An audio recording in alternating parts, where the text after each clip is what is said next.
पूरे तन मन धन से अगर आपने कर दिया तो जिस गरीबी की दलदल में अभी आप फंसे हैं उस गरीबी की दलदल को बाहर निकल सकते। जिस तरह आज हमारे परिवार में,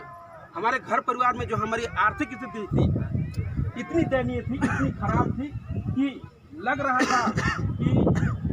जिंदगी को कैसे जिए, कैसे आगे बढ़ेगा मेरा लाइफ, लग रहा था कि जहर खा जाए, इस टाइप से लग रहा था। और एक्चुअली देखा जाए तो आज से 3.5 साल पहले हमारे ही फैमिली में